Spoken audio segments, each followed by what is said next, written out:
আমরা সবসময় রেশনের চালই খাই। আমাকে সে 2000 টাকা দিত, ওর মধ্যেই আমার সংসার চালাতে হতো। সময়টা 1981 সাল। বাংলাদেশ হারিয়েছে রাষ্ট্রপতি শহীদ জিয়াউর রহমানকে। ঘাতকের গুলিতে স্বামীকে হারানোর অল্প কিছুদিন পর প্রথমবারের মতো এক সাক্ষাৎকারে বসেন তার স্ত্রী খালেদা জিয়া। তখনও রাজনীতির মাঠে তার আনুষ্ঠানিক প্রবেশ হয়নি, তবুও তার চারদিকে ছিল অব্যক্ত চাপ, হাহাকার আর শোক। সাক্ষাৎকারে তিনি শান্ত স্বরে বলেছিলেন, একজন সাবেক রাষ্ট্রপতির পরিবার হওয়া সত্ত্বেও তারা কোনো বিলাসিতার মধ্যে ছিলেন না, বরং রেশন কার্ডের উপর নির্ভর করে প্রায় 2000 টাকায় চলত তাদের সংসার। তিনি মনে করিয়ে দিয়েছিলেন, গরিব মানুষের জীবনযাপন বদলাতে না পারলে নেতার বিলাসিতার কোনো মূল্য নেই। স্বামীর মৃত্যুর পর শিশু 2 সন্তানকে আগলে রেখে একা হাতে সংসার চালিয়েছেন তিনি।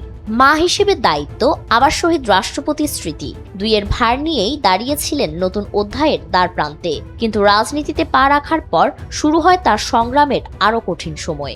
বিরোধিতা, হুমকি, অপবাদ, সব ধরনের অত্যাচারকে তিনি প্রতিরোধ করেছেন দৃঢ় মনোবলে। আপোষের রাজনীতি নয়, তিনি বেছে নিয়েছেন ন্যায়ের পথ, যেটি ছিল সময়ের কাছে সবচেয়ে কঠিন।